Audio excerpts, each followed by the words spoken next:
সোণাপুৰত আমাৰ উচ্ছেদ অভিযান চলি আছিলে।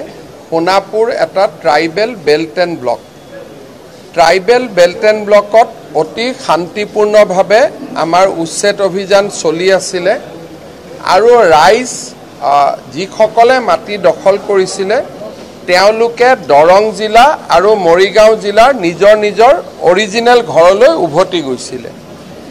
আজি ৰাতিপুৱাৰ পৰা কংগ্ৰেছ দলে যেতিয়াৰ পৰা তেওঁলোকে এই উচ্ছেদক বিৰোধিতা কৰিবলৈ আৰম্ভ কৰিলে তেতিয়াই এছাম মানুহ উগ্ৰ হৈ পৰিলে। আপোনালোকে যদি চাই যে বিৰোধী দলপতিয়ে 10টা 10:30 বজাৰ পৰা এই এভিকশ্যনটোক বিৰোধিতা কৰা আৰম্ভ কৰিলে। কংগ্ৰেছ দলে জনা উচিত যে ট্ৰাইবেল বেল্ট এণ্ড ব্লক অসমত কংগ্ৰেছে আনিছিলে আৰু কংগ্ৰেছে এতিয়া ট্ৰাইবেল বেল্ট এণ্ড ব্লকত এভিকশ্যন হোৱাৰ বিৰোধিতা কৰিলে। যেতিয়া কংগ্ৰেছে ৰাতিপুৱাৰ পৰা এভিকশ্যন বিৰোধিতা কৰিলে তেতিয়া তাত মানুহ উগ্ৰ হৈ পৰিলে, পুলিচৰ ওপৰত আক্ৰমণ চলালে। আমাৰ চাৰ্কুল অফিচাৰ, আমাৰ তাৰে থানাৰ OC আৰু DCP গোটেইসকল ঘায়েল হ'ল।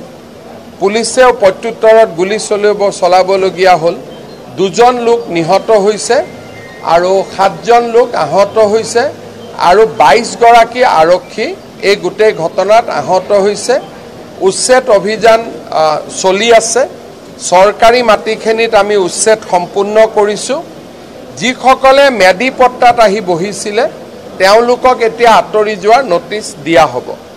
গুৱাহাটীৰ একেবাৰে লগত আজি যি ধৰণে সংগঠিত আক্ৰমণ হ'ল সি আহিবলগীয়া দিনবিলাকৰ পৰিৱেশৰ বিষয়ে আমাক আকৌ এবাৰ ভবাই তুলিছে যে আহিবলগীয়া দিনবোৰ কিমান ভয়ংকৰ হ'ব পাৰে।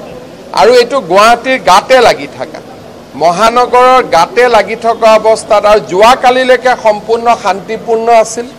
তেওঁলোকে নিজৰ নিজৰ ঘৰত ঘূৰি গৈছিল আৰু আমি ট্ৰেকো কৰি আছিলোঁ। কিন্তু আজি ৰাতিপুৱা কংগ্ৰেছে উৎসাহ জনোৱাৰ লগে লগে পৰিৱেশ এটা অৱনতি ঘটে। এভিকশ্যন চলি থাকিব কাৰণ এইটো ট্ৰাইবেল বেল্ট এণ্ড ব্লক হয়, আমি খালী কৰিব লাগিব। কিন্তু তাতে ট্ৰাইবেল বেল্ট এণ্ড ব্লকত 2টা ভাগ থাকে। চৰকাৰী মাটিত আমি নটিচ নিদিয়াকৈও উচ্ছেদ কৰিব পাৰোঁ, কিন্তু মেডি পট্টাৰ মাটিত আমি নটিচ দিব লাগে।